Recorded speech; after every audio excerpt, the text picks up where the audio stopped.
Da kan lamaanuu. Eh, Ishee. Okay.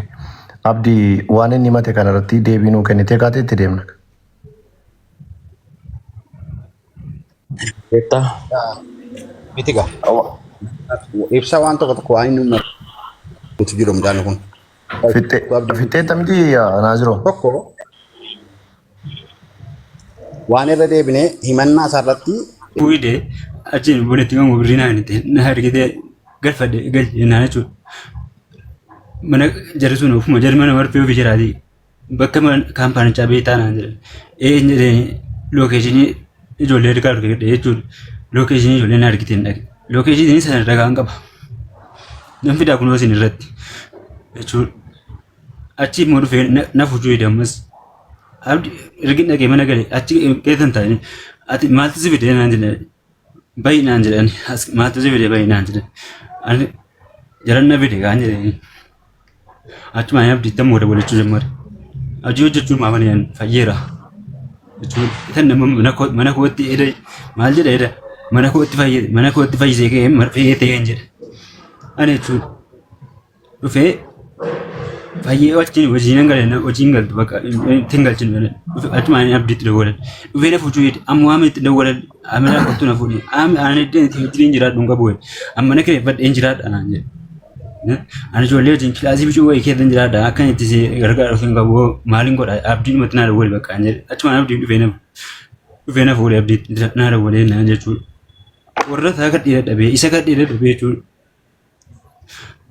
Sana achuma dhufee mubaareketti hin dawwale mubaareketti hin madde mubaarekes dallaata madhaxattee nuftuu naan jedhe.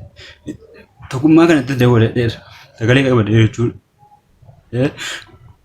Mubarak kita kenal jadi ini tak kenal jadi nama itu mana ramai acian fe begini fe wajib nagalce kan ini nagalce kan wajib gala nagalce kan ini nagalce beri nama ente ya gala jira nama urip tidak gala jira fe ini sun urip tidak lebih nan fe kotu bakka nama barbaadu nama terfii barbaadu ati galii naan jedhe birrii kan qonaa kenne paaspoortii kan qonaatti kenne abdii aan kottu na fuudha akka naan jedhe haruun jedhe dhufee na fuchuu dide naan godda nyaataatti hin dawwaladhe isanni gaafa duraa gaalatti na ergitanatti jechuudha dawwaladhe naan inni hojii kan biraa muka kan biqilaa bakkee dhaabamu sana makiinaatti caaluu na waame achi ofii gootii waan kaffaladhee galaa jiraam kan ammoo wallaahi kan gaalaa kan illee jechuudha birrii hospitaala intini fuudhe kaampaanii fuudhe kana itti naa kenne jechuudha. Birrii kaampaanii fuudhe sana naa kenne isa itti kenne. Paaspoortii bichee bitee naa kenne jechuudha. Kan gurbaa kana bira galeessa abdii kana dhabee kan gurbaa kana bira galeessa ofii gootii ban kaffaladhee galee birrii. Kan dallaalaa ofii gootii ban kaffaladhee galee jechuudha. Achis abdii gootu muka kana danda'u mukkeen gurguddaa irraa hojii na barbaade hin jedheen achuma keessa taa'ee na barbaade irraa hin jedheen hojii kan cimaadha na barbaade jedheera. Ofii kaffaladhee hin galle immoo lammanuu na kaffalatee galee balaa kan itti madhaaru lammaffaadha. Irraa itti naa himi naa kadhu jedheen mubaarakeen dhufee ergin indee ta'e naa kadhu irraa itti naa himi jedheen irraa akka gooddan nyaatti jedheen kunoo sagalee isin dhaggeeffachiisa fayyaa taa'uu jechuudha. Waa tokko wanti intini ta'u tokko hin jiru. Kadee jechuudha. Irraa akka godda nyaate irraa walii machuu wayyu namatti hin himannu jedhe irraa biyyaa baaftee gaatee bakki itti nagate kottu isheen fuudhu sagalee tokko na jalaa kaasuu hidhe sagalee tokko na irraa fuudhachuu hidhe waa tokko hin diriin haa ta'u achuma lookeeshinii gurbaa dura mana wajjin dhayin irraa fudhadhe jechuudha inni diraan dhaqee ture lookeeshinii na abdiin dhufee na fuchuu hidhe lookeeshinii argina mana isaa dhaqee ol galuu hidhe gadi abdii mana kee dhufeera bakkeen jira kottu gadi ba'e na fuudhu. Na fuchuu dide dhufee gurbaan godda nyaataa kan mana isaa wajjin jiraatu kan hojii hojjetan jiru. Inni gadi ba'ee na fuudhe hojii ofii taatee fi inni na galchee jechuudha. Algaa tan naa qabe rabbii amma an abdii mana kan kennuuf algaadhuma kottuu naa qabin jedheen algaadhuma illee naa qabe amma na kee dhufuun miti ergee inni na taate algaadhuma naa qabe hojii na barbaade rakkoon bakka hin jedhe. Koomii achuma gurbaan didee naa gurbaan sun dhufee kaam intini na galche algaa naa qabee algaa na galche ijoolleedhaa wajjin jechuudha. Ijoolleedhaa wajjin na galche algaa tana na galche algaa tana ammoo jechuudha hojii jira kottu naan jedhe kan hojii kaffalatanii galtuu naan jedhe jumaa dhaqee jumaadhaa dhufa itan kadhee dabeetanii jumaadhaa dhufaan arge jumaadhaa dhufaa itan karaa jumaadhaa dhufe inni aggaranatti sagade masgidatti achi hin galle aggaranatti sagade maskiina birataa achuma achitti argeen dubbisee waa tokkos itti naarre wallaahi isa akkanatti haaruu itti naarre jechuudha dubbisee dhaabadhe achumaan hojii wayii jira booddee inni wala naan jedhe hojii kalli walii na galche hojii kalli walii kaffataltanii galtu birrii 500 naan jedhan een jedhe nan gadaan jedhe algaatti kaffalee guyyaatti kaffalee birrii 15 kaffalee jiraadha waan ta'eef gaachuma ofii qurootii birrii 500 kaffalanii birrii tokko galle gurbaasuun illee irraa wallaahi waan itti waamtattan qabu hin qabdanu naan jedhe birrii irraa na deebise akka abdii inni Ormi gara na laafee birrii irraa na deebisee galata gurbaatan as hin balleessu birrii kanaaf waa bitadhaati jedhee birrii irraa na deebiseera birrii tokko irraa nu deebise abdii sida birrii 500 galaan nu jedhe gurbaan sun immoo birrii 100 irraa nu kenne waa bitadhaa waa uffatatanii ittiin hojiidha kantu jira jedhee birrii 100 irraa nu kenne irraa nu deebise jechuudha gurbaan abdiin nutti argamu abdiin birrii 500 galaa nu galcheenna jechuudha. Achitti cuma hin qabamee galeen qabamee tanii dhaa jiru illee abdiitti na wala abdiin jedhee addaa kottu na baate kalli intinii karaamaa kaffalee naan hin baatan naan jedhanii kottu narraa kaffalee addaa kan jee lamaatidha kan inni narra jiru addaa kottu na baate ishee jiru walitti jara namatti na dabaluusa ta'u addaa kottu na baate jedhee kalli walii naan jedha achi ta'e an kalli walii lamaa ittiin beeku.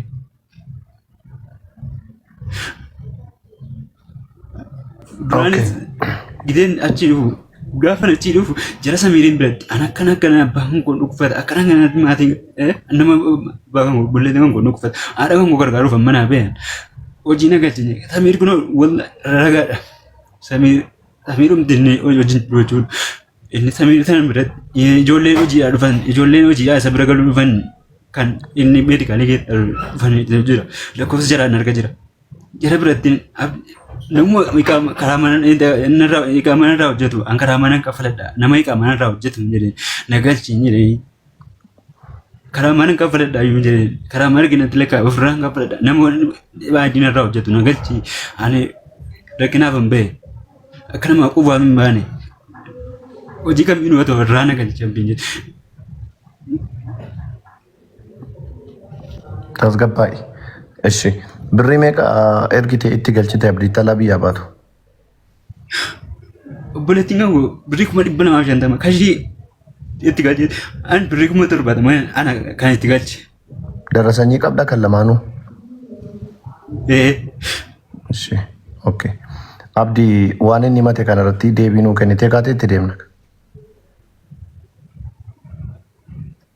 Eta mitiga ibsa waan tokko waan inni nuti jiru midhaan kun fittee tamti naaziroo tokko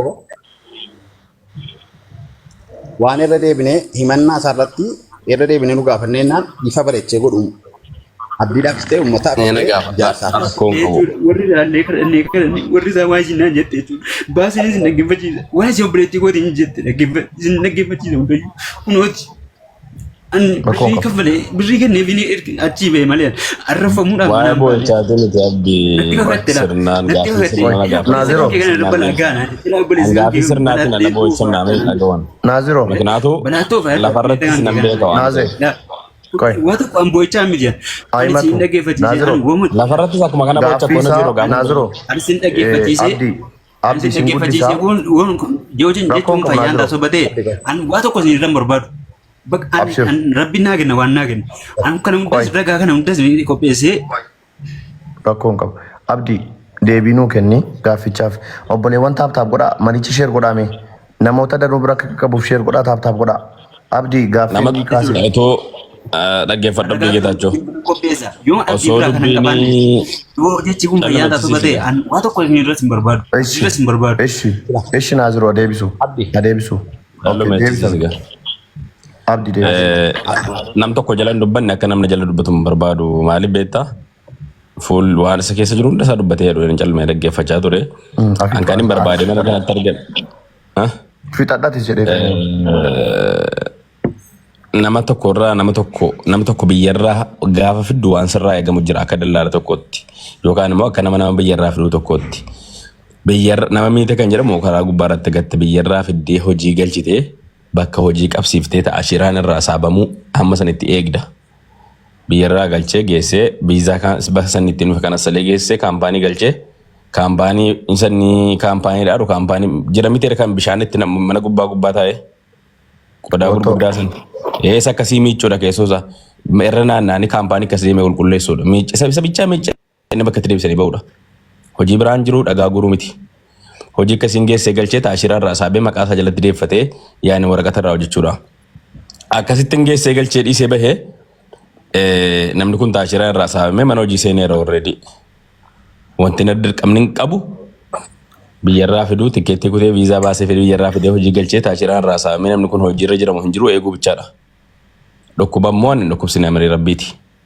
Bakka isaa bu'ee immoo kaampaanii sana keessa taa'uu fi hin danda'u utuu danda'ama ta'e nan taa'aa fi hin bahee ji'a guutee bahee achi mukaa lafaa keessa obsesisee bahee jechuudha. Jarrachi maan kana salte gaafa hin dhukkubsatu. Somni guddaan soban jaaladhuudhaan haasaa mi'eeffachuun gaarii miti Nazaaroo si gargaaruu ta'e sin gargaara akka obbo namaatti. Akkuma nam tokkootti wanni inni dubbataa jiru keessaa parsantii 30-40 soba. Maanni sobni yoo itti naan jette abdii kaampaanii galee hin dhukkubsatee mana haakimii geessite achitti galte jarri. Mana haakimii isa halkanii aniif aamiin shifaatti haasaa turre. Akkanatti hin taara waa tokko uffadhee ciisaan jiru kan akkanatti mana haakimii keessa taara jalattiin dhufuu diddeessitti nagattee baatee dhinaan dubbachaa ture. Ganama isaa geessitee kaampaaniitti na buufteetti kottuun na fuudhee lookishiin na arge. Nan naqe. Gaafa naqee kaampaanii keessa ol seenee makiina nama kootiin dhaqeen gaafadhe mushirni keenya isii kana naan jedhe gabbeen natti agarsiisee naan gaafadhee naan ani hin beeku hin dhukkubsate hojii erga gaafa mana kana galuuti liistii isaa abdii yoo barbaadamma waasaappiin si erga laalta. Liistii gaafa ndamoo isaa gaafadhe tootaalii amma siinatti kennite jechuudha. Farramee chaappaatti rukutamee fuudhama akka biyya keenya harkatti namatti ni hidhatu namni. Mana kana dhufe malee guyyaa mana malee hojjenne namni kun hin barbaanu naan jette. Kana salte. Seegalee.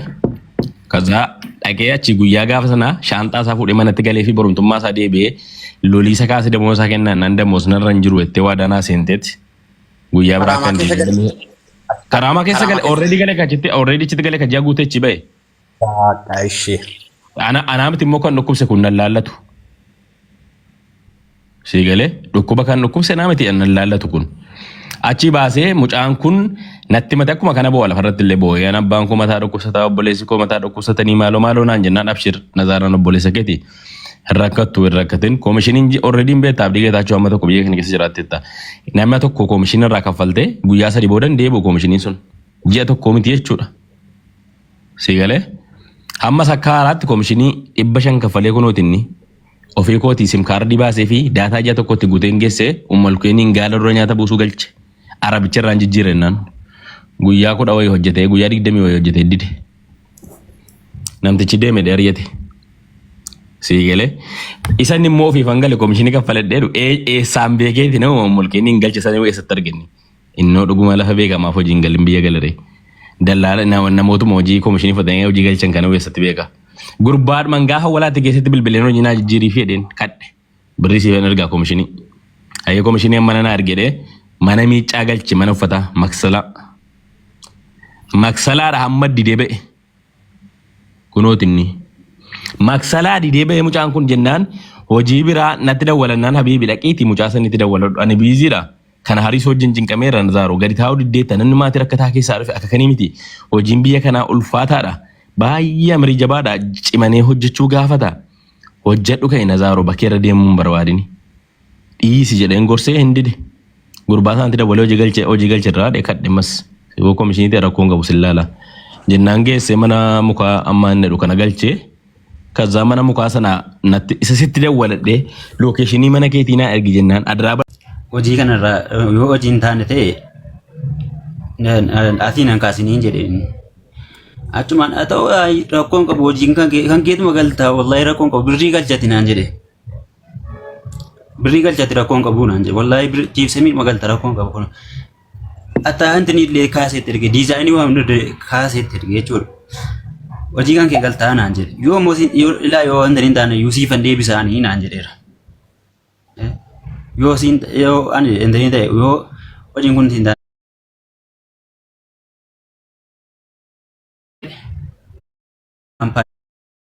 an guyyaa meeqa kadhee dhabee jechuudha. Achitti dhukkufadhee namni dhufee mana marfee keessatti jechuudha. Abdiin dhufuu hidhee achiin boletti kan birrii naa hin ta'e na argitee galfadhee galchee naa jechuudha.